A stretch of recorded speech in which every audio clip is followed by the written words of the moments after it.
দেশের বাইরে আমার কোনো ঠিকানা নেই, এটাই হলো আমার ঠিকানা।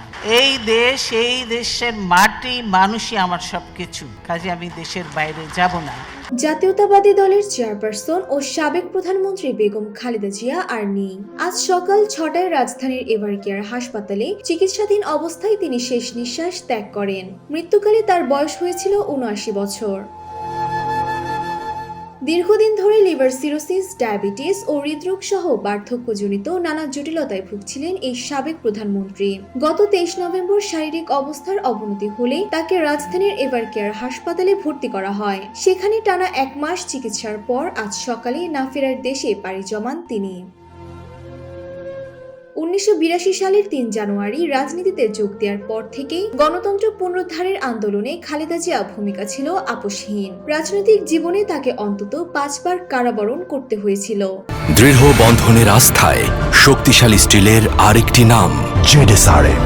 ১৯৮৩, ১৯৮৪ ও ১৯৮৭ সালে এরশাদ বিরোধী আন্দোলনের সময় তিনি ৩ বার আটক হন। তবে এসব ক্ষেত্রে তাকে দীর্ঘদিন কারাভোগ করতে হয়নি। পরবর্তীতে ২০০৭ সালে সেনা সমর্থিত তত্ত্বাবধায়ক সরকারের আমলে তাকে ক্যান্টনমেন্টের মইনুল হক রোডের বাসা থেকে গ্রেফতার করে পুলিশ। এই কারাবাসে তিনি ঈদুল ফিতর ও ঈদুল আজহা উভয় উৎসবই জেলখানায় পালন করেন। প্রায় ৩৭২ দিন কারাভোগের পর ২০০৮ সালের ১১ সেপ্টেম্বর তিনি জামিনে মুক্তি পান।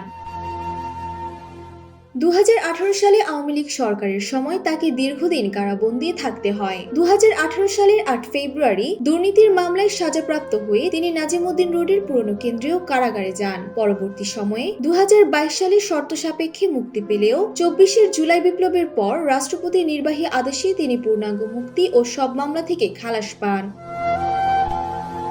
পারিবারিক সূত্রে জানা যায়, বুধবার রাজধানীর মানিক মিয়া অ্যাভিনিউতে বেগম খালেদা জিয়ার জানাজা অনুষ্ঠিত হবে। তার মৃত্যুতে রাজনৈতিক অঙ্গনে গভীর শোকের ছায়া নেমে এসেছে। প্রিয় নেত্রীকে শেষ বিদায় জানাতে সকাল থেকেই হাসপাতালের সামনে ভিড় করছেন হাজারো নেতাকর্মী ও সাধারণ জনগণ।